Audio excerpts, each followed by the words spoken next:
Okay. I'm the only Palestinian American serving in Congress, Mr. Chair, and my perspective is needed here now more than ever. I will not be silenced, and I will not let you distort my words. Folks forget I'm from the city of Detroit, the most beautiful, blackest city in the country, where I learned to speak truth to power even if my voice shakes. Trying to bully or censor me won't work, because this movement for a ceasefire is much bigger than one person. It's growing every single day. There are millions of people across our country who oppose Netanyahu's extremism and are done watching our government support collective punishment and the use of white phosphorus bombs that melt flesh to the bone. They are done watching our government, Mr. Chair, supporting cutting off food, water, electricity, and medical care to millions of people with nowhere to go. Like me, Mr. Chair, they don't believe the answer to war crimes is more war crimes.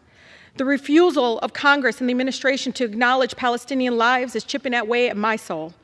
Over 10,000 Palestinians have been killed. Majority were children. But let me be clear.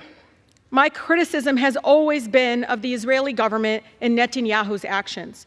It is important to separate people and governments, Mr. Chair. No government is beyond criticism. The idea that criticizing the government of Israel is anti-Semitic sets a very dangerous precedent, and it's being used to silence diverse voices speaking up for human rights across our nation. Do you realize what it's like, Mr. Chair, for the people outside the chamber right now, listening in agony to their own government dehumanizing them?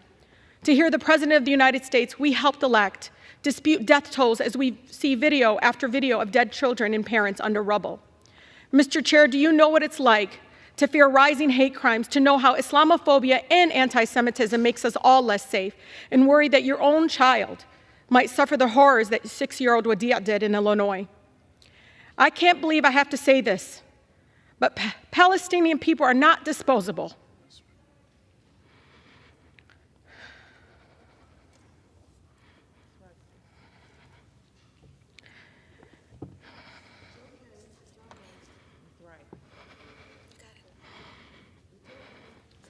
We are human beings, just like anyone else.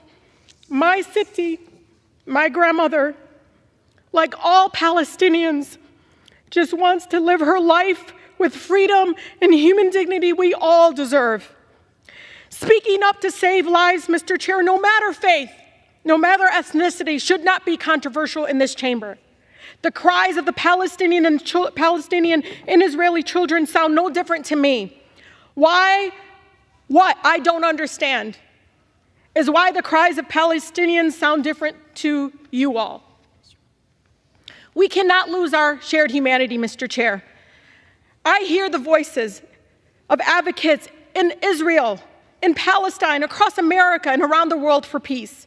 I am inspired by the courageous survivors in Israel who have lost loved ones, yet are calling for a ceasefire and the end to violence.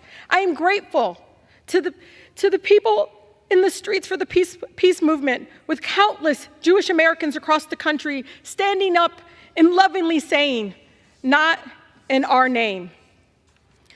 We will continue to call for a ceasefire, Mr. Chair, for the immediate delivery of critical humanitarian aid to Gaza, for the release of all hostages and those arbitrarily detained, and for every American to come home.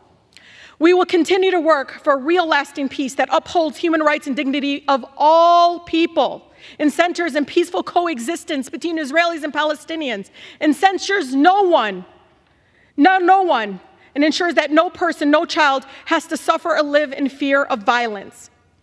71% of Michigan Democrats support a ceasefire. So you can try to censure me, but you can't silence their voices. I urge my colleagues to join with the majority of Americans and support a ceasefire now to save as many lives as possible. President Biden must listen to and represent all of us, not just some of us.